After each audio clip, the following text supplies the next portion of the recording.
Hello viewers, আসসালামু আলাইকুম। সকলে কেমন আছেন? আশা করি ভালো আছেন। আজকে ২৯শে নভেম্বর শুক্রবার এখন সময় ৬টা বেজে ৩০ মিনিট। আমি সকাল সকাল রিক্সা করে বেরিয়ে পড়লাম। এখন আমি যাচ্ছি ভিডিও করার উদ্দেশ্যে। বড় ভাইয়েরা ফেসবুক এবং ইউটিউবের জন্য ভিডিও তৈরি করবে, তো আমাকে ক্যামেরাম্যান হিসেবে নিয়োগ দিয়েছে। তো বড় ভাইদের কথা রাখতেই হয়। সো বেরিয়ে পড়লাম। কিন্তু এখানে আসার পর যা দেখতে পারলাম, যারা আমাকে দাওয়াত দিয়েছিল তারা কেউ নেই। ফোন করতে করতে এই দুই বান্দা এসে হাজির, কিন্তু এখনো বড়জন আসেনি। যেহেতু আমাদের আরো এক বড় ভাই এখানে মিসিং, তাকেও রিসিভ করতে হবে, সে রাস্তার মাঝখানে দাঁড়িয়ে আছে। তো আমরা একটা রিক্সা ঠিক করলাম এবং মামাকে বললাম, মামা এই জায়গাটা চেনেন, এখানে যাবেন? মামা বলল যে এটা আমার এনা পরিবহন, দেশের যে কোনো জায়গায় চলে যাবে, আপনি শুধু বলেন কোথায় যাবেন। তো মামাকে ঠিকানা দিলাম, মামা দৌড় শুরু করলো। সো রাস্তা দেখতে পাচ্ছেন পুরো খালি। আজ যেহেতু শুক্রবার, অফিস আদালত পুরোপুরি বন্ধ। সো লোকজন এখনো ঘুমোচ্ছে, যেহেতু 6টা 30 বাজে। তো রাস্তা ফাঁকা পেয়ে আমি কিছুক্ষণ ভিডিও করতে শুরু করলাম। আমার পিছনে সেলিম আর আমার দুই বড় ভাই আছে, ওনারাও মোবাইল বের করে ভিডিও করছিল।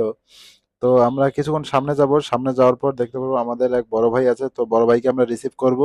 রিসিভ করার পর আমরা আমাদের গন্তব্যের উদ্দেশ্যে ছেড়ে যাব। সো এখানে বেশ মজাই করছিলাম, বেশ সকাল, ঠান্ডা ঠান্ডা আবহাওয়া, এন্ড খুব লোক সমাগম খুব একটা নেই বললেই চলে। তো এই তো সামনে আমরা নামবো, নেমে বড় ভাইকে রিসিভ করব। সেখান থেকে আমরা চলে যাব একটি খোলামেলা নিরিবিলি জায়গায়, যে জায়গাটি আসলেই অনেক সুন্দর। যেহেতু জায়গাটি জনশূন্য, তো আমরা সেখানে ভিডিও করে অনেক মজা পাবো, কারণ আমাদের যেহেতু নতুন পেজ, নতুন ইউটিউব চ্যানেল। সো এই তো বড় ভাই চলে এসেছে।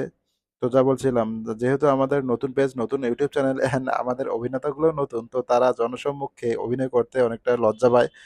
তো আমরা এমন একটা জায়গা বেছে নিয়েছি, যে এই জায়গাতে আমরা অভিনয় করব, কিন্তু কাউকে দেখে আমরা লজ্জা পাবো না, আমরা আমাদের মতো অভিনয় করব। সো এমন একটি জায়গায় নির্বাচন করিলাম। এই তো সামনেই আমাদের চৌরাস্তা। আসলে এটা কোন চৌরাস্তা আপনারা বললে চিনবেন কিনা, এটা গাজীপুর 27। হ্যাঁ, এটা গাজীপুর 27 চৌরাস্তা। তো এখানে নেমে আমরা ভেতরের দিকে যাব। এদিকে পুরো গ্রাম অঞ্চল, ঘরবাড়ি খুবই কম, যে কারণে লোক সমাগমও কম এখানে। আপনার খোলা জায়গা, মাঠ প্রচুর পরিমাণে আছে, ধান ক্ষেত আছে। সো এখানে আমাদের ভিডিও করার জন্য উপযুক্ত জায়গা।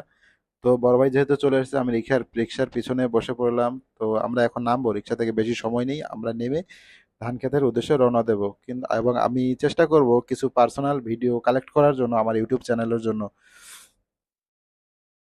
সো আমাদের সাথে থাকুন এবং দেখতে থাকুন, উপভোগ করুন আমাদের এই ভিডিওটি।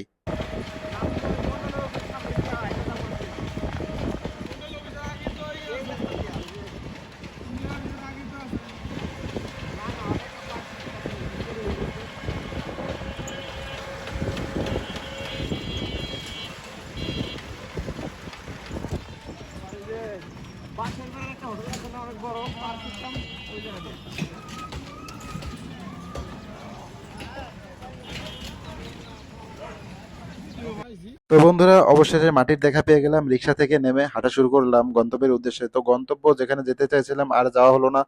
আসলে সকাল সকাল ঘুম থেকে ওঠার কারণে আমার ফোনে খুব একটা চার্জ নেই। ভিডিও করতে চেয়েছিলাম, ভিডিও করাও খুব একটা হয়নি। 3টে ভিডিও করেছি, আমার মোবাইল পুরো ডাউন হয়ে গেছে। তো আশেপাশের কিছু ভিউ আপনাদেরকে দেখাচ্ছি। আসলে যা আপনাদেরকে দেখাতে চেয়েছিলাম তা আমি দেখাতে পারছি না, কারণ আমার ফোনে চার্জ নেই। সো যা দেখে কি বলবো, আসলে আমরা পুরোই হতাশ। তো আমরা বেশিক্ষণ এখানে আর থাকবো না, কিছুক্ষণ ঘোরাঘুরি করে চলে যাব। তো এখানে আশেপাশের যে ভিউটা, সেটাও আপনাদেরকে দেখাতে পারছি না। আমি খুবই দুঃখিত সেজন্য। তবে পরবর্তী শুক্রবারে ইনশাল্লাহ যদি বেঁচে থাকি, চেষ্টা করব এখানকার সুন্দর সুন্দর ভিউগুলো আপনাদের সামনে তুলে ধরার জন্য। এবং আশা করি ভালো ভালো ভিডিও আপনাদেরকে উপহার দিতে পারবো, এবং আপনারা সবসময় আমাদের পাশে থাকবেন এবং সাপোর্ট করবেন। আসসালামু আলাইকুম ওয়া রাহমাতুল্লাহ।